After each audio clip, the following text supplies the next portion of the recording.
गुलाब, गुड़हल या किसी भी पौधे में कलियां बन जाती हैं लेकिन फूल खिलते नहीं हैं, फ्लावरिंग नहीं हो पाती है। सबसे ज़्यादा क्वेरी इसी क्वेश्चन को लेकर आती है कि कलियां खिलती नहीं हैं, इसके लिए क्या करें।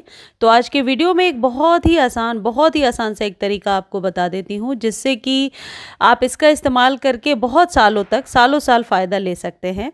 और गुड़हल, गुलाब या जिस भी पौधे में कली खिल नहीं रही है या कली छूते ही गिर जाती है, तो आप देखेंगे कि इससे बहुत फ़ायदा हो रहा है। और आप देखिए, मेरे गुड़हल में एक साथ 50 से भी ज़्यादा कलियां बनी हैं।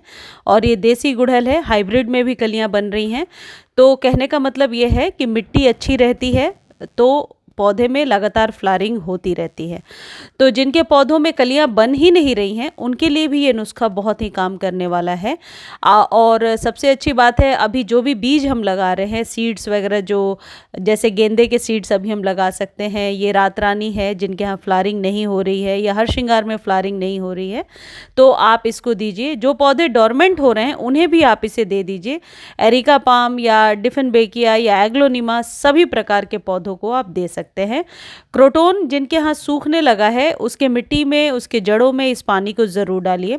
सर्दियों में अक्सर नॉर्मल ठंडा पानी देने के बजाय कुछ ऐसे चीज़ों का इस्तेमाल कीजिए जिससे कि आप पौधे पर बहुत अच्छी फ्लावरिंग ले सकते हैं।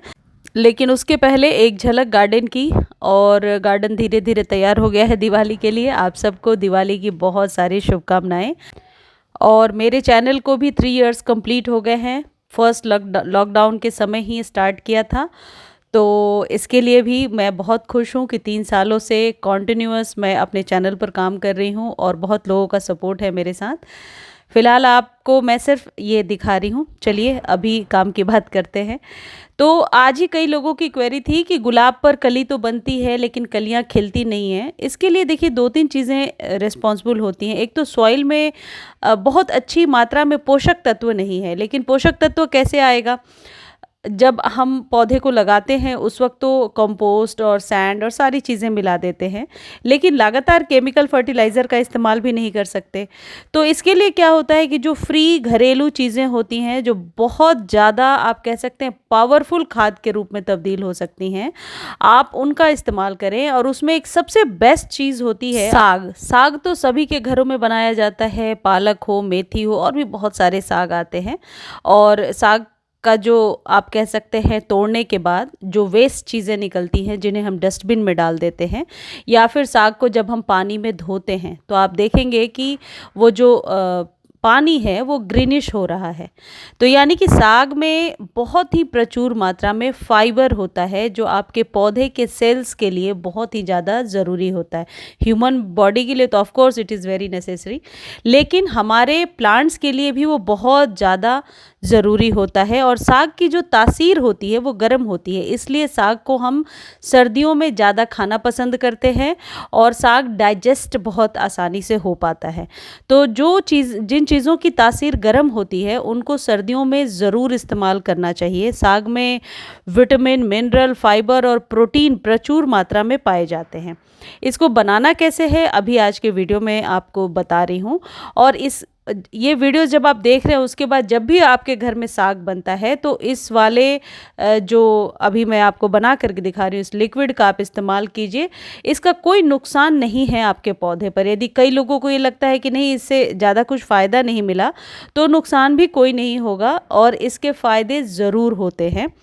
देखिए, आपको करना क्या है, जब आप घर में साग बनाते हैं और जो डंठल वगैरह आप निकाल देते हैं जिनको हमें फेंकना होता है, उसको आप कम से कम 3-4 घंटे आप उसे पानी में भिगो करके रख दीजिए।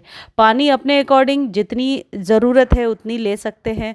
और वो साग वैसे भी तो आप डस्टबिन में डालने वाले थे, उसे आप पानी में भिगो करके रख दीजिए और बाद में उसके पानी को छानिए। छान करके आप अपने सभी प्रकार के पौधों को दे दीजिए। अब गर्मियों में यदि हम पानी रखते हैं तो वहाँ पर स्मेल आने लगती है या प्रॉब्लम होती है, लेकिन सर्दियों में ऐसी कोई दिक्कत नहीं होने वाली है। आप चाहें तो वो जो साग से जो पानी निकालने के बाद जो बच गई हैं चीज़ें, जो सब्सटेंस बचा हुआ है, उसे दोबारा पानी में डाल सकते हैं। या फिर दोबारा नहीं डालना तो उसे आप डस्टबिन में डाल दीजिए, क्योंकि ऑलमोस्ट जितने भी इसके पोषक तत्व हैं वो तो पानी में मिल ही गए होंगे। देखिए, कुछ इस तरीके से मैंने बनाया है।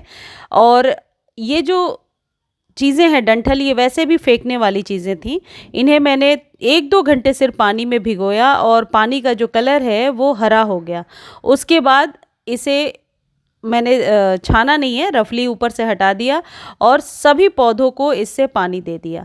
इससे आप देखेंगे कि पौधे की जो मिट्टी है वो हमेशा भुरभुरी बनी रहती है और क्योंकि प्रोटीन प्रचुर मात्रा में है तो आपके पौधे के लिए ये हमेशा फ़ायदेमंद ही रहेगा। खासकर सर्दियों में नॉर्मल पानी देने के बजाय ये ग्रीन वाटर का इस्तेमाल करके देखिए, आपको ज़रूर इससे फ़ायदा होगा।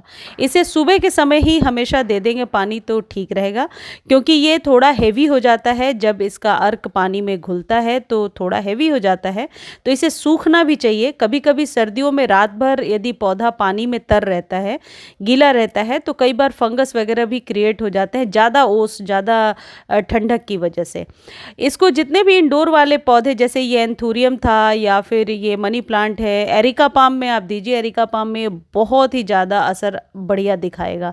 तो सभी पे आप इसका इस्तेमाल कर सकते हैं। अब यूज़ कितने टाइम पर करना है, वीक में 2-3 बार, मैं तो जब भी मेरे पास अवेलेबल है मैं इस्तेमाल कर लेती हूँ, क्योंकि ये तो बहुत ऑर्गेनिक चीज़ें हैं, इसका कोई साइड इफ़ेक्ट नहीं है। पानी कितनी चाहिए, जितनी गमले की रिक्वायरमेंट है, और रिपीट तब कीजिए जब आपके पास अवेलेबल है। फ्री में ही आपके पौधे को नाइट्रोजन और फाइबर मिनरल्स मिल जाएंगे, जिससे कि आप देखेंगे कि आपके पौधे को ग्रोथ बहुत अच्छी मिल रही है और जिनके यहाँ कलियाँ गिर रही हैं उसमें बहुत हद तक आपको सहायता मिल जाएगा। मुझे उम्मीद है जानकारी आपको अच्छी लगी होगी। जानकारी अच्छी लगती है तो चैनल को लाइक, शेयर और सब्सक्राइब कीजिए। और हाँ, एक चीज़ और है, ये जो साग है इसके पानी में आप चाहे तो वर्मी कंपोस्ट भी 1 चम्मच मिला करके दे सकते हैं। इससे क्या होगा कि लिक्विड के रूप में वर्मी कंपोस्ट जड़ों तक पहुंच जाएगा और जिनके यहाँ पौधे की जैसे क्रोटोन की पत्तियां अचानक से सूख रही हैं, तो इससे आपको बहुत हद तक फ़ायदा होगा।